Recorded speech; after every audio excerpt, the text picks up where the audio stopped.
2 ans de réussite et des échecs majeurs, des échecs mineurs, pardon. 2 ans après le séisme du 12 janvier 2010, jour pour jour, les villes détruites ont d'abord été déblayées à 100%. Puis, visibles dans leur beauté à venir, les grands chantiers de la reconstruction ont été entamés et offrent des emplois à la population. Les 500 000 personnes qui vivaient encore sous les tentes ont trouvé des logements modestes, mais décents. L'élection de président peu bavard, mais très efficace, a mis fin au pilotage automatique des politiques publiques par la communauté internationale, États, institutions internationales et ONG. La preuve en est que lorsque le président a décidé de recréer une force armée, la communauté internationale ne s'en est pas mêlée et il a pu avancer sans contrainte ni menace dans l'exécution de son programme. La mission des Nations Unies a reconnu avoir introduit le choléra en Haïti et s'est excusée auprès de la population. Oui.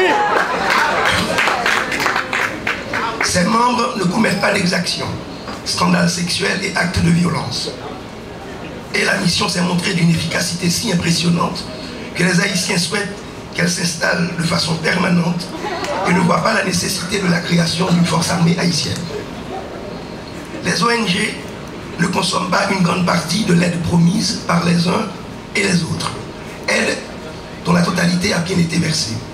Et les ONG font un travail remarquable.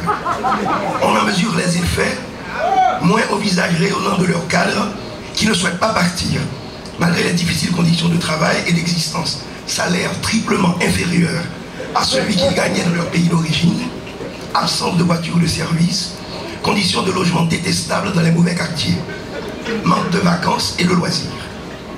Qu'à la façon dont l'ONGisation du pays a permis de transformer en profondeur les structures sociales et contribuer au renforcement des institutions étatiques nationales.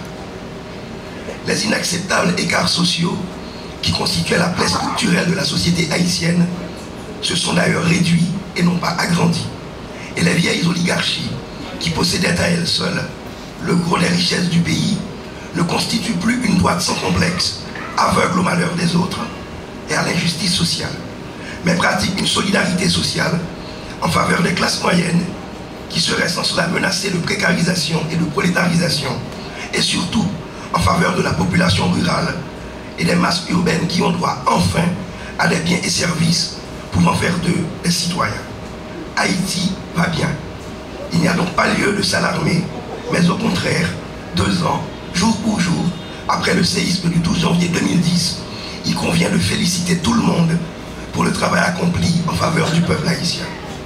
Sauf que tout ce que vous venez d'entendre n'est qu'une longue et douloureuse antiphrase.